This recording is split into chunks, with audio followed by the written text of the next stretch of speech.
არა, პირველად ქონდა ეს პრაქტიკა, როდესაც სტუდიიდან პოლიციელებმა გამომიყვანეს ოთხმა პოლიციელებმა ხელი მომკიდა, ჩამაფრინდა და გამომიყვანეს სტუდიიდან, ჩართული სტუდიიდან, საეთეროდ გამზადებული სტუდიიდან. წამყვანი გაოცებული ხედებოდა აქეთ-იქით და ესეთი გამოცდილებაც მივიღე უკვე. ვისგან მიიღო ბრძანება? სავარაუდოდ. შინაგან საქმეთა სამინისტროსგან დიდი ალბათობით მე სულ მქონდა ეჭვი განსაკუთრებით ბოლო წლების ამ ტელევიზიის ქცევაზე, რომ იყო მათ შორის დიდი კავშირები შინაგან საქმეთა სამინისტროს ამ შენობას შორის და ეს დღეს დავადასტურე, მე ამაზე საჯაროდ არასოდეს არაფერი არ მithქვამს, იმიტომ რომ არ მქონდა მტკიცებულება. დღეს ჩემი თვალით დავინახე, ჩემი კანით ვიბრძენი, რომ ამ ტელევიზიაში სტუდიას თიშავს პოლიცია. შესაბამისად, ეს არის შინაგან საქმეთა სამინისტროს დანაყოფი. და არ მომბეზრდება იმის თქმა, გავაფრთხილო ადამიანები, რომ ესენი არიან საშიშები ადამიანებისთვის. შეიძლება თქვენ არ გახსოვთ, მაგრამ მე ძალიან კარგად მახსოვს 2011 წელს, 12 ვიზახე დღეს, მაგრამ სინამდვილეში 11 იყო. ამ ტელევიზიასთან იყო აქცია, მოვიდნენ პროვოკატორები, ისროლეს ქვა და პატარა შუშა, აი შესასვლელი შუშა გატყდა. იმ შუშის გატეხვისთვის ტელევიზიის თანამშრომლებმა მისცეს ჩვენება და 8 ადამიანი დააკავეს სისხლის სამართლით. მათ შორის იყო ერთი დღევანდელი ქოცი დეპუტატი ცოტნე ანანიძე, მაშინ სტუდენტი იყო ცოტნე და მე რეგულარულად ვაშუქებდი ამ кейსს. კიდე გავიმეორებ სხვა ეთერებში თქვენ არა თქვენ დავასვიტყვი და ცოტნე რო გამოვიდა ციხიდან დროზე არ გამოვიდა მითხრა რომ არა შენი ესეთი გაშუქება აქტიური. მე ისე ციხეში ვიქნებოდი, დიდი მადლობაო, გადამიხადა მადლობა, ცოტნე ეხლა არის ქოცი დეპუტატი.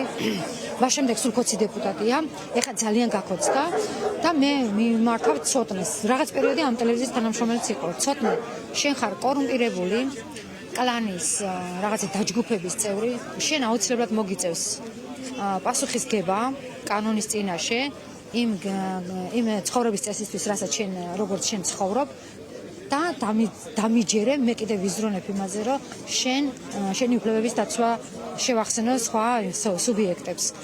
მე არ ვაპირებ ამ ქვეყნიდან წასვლას ცოტნე, ძალიან გინდათ რომ წავიდე, ძალიან გინდათ რომ დაიხუროს გამოცემები, ბათუმელები, ნეტგაზეთი, მაგრამ არ დაიხურება.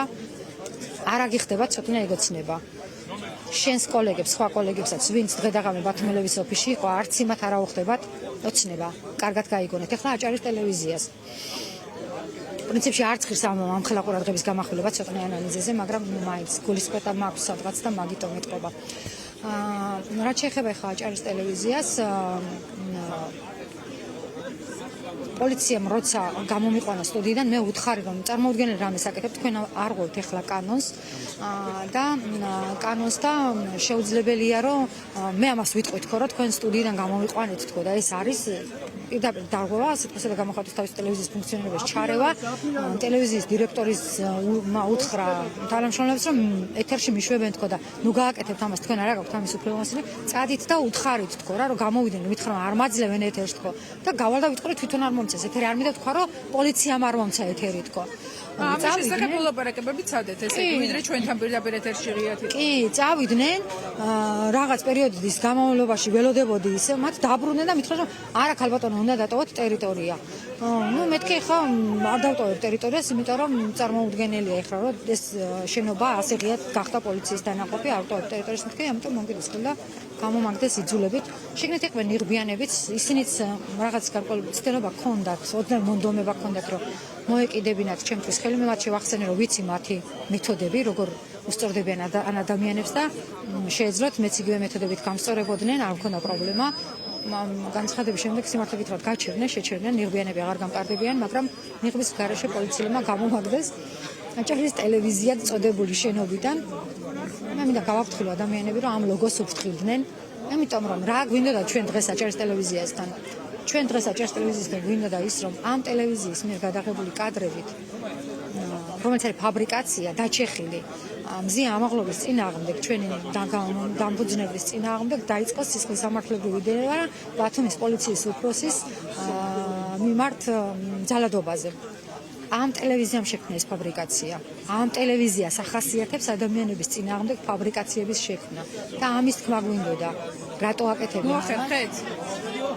არა, მეორე ჯერზე მოვახერხე და უთხარი რომ თქვენ იმის გამო რა პირველ ჯერზე რომ გამოხვედით და ყველაფერი პირდაპირ ეთერში თქვით, შემდეგ თქვენ მოახერხეთ შესვლა და იმ ყველაფრის თქმა რეალურად რაც გინდოდა.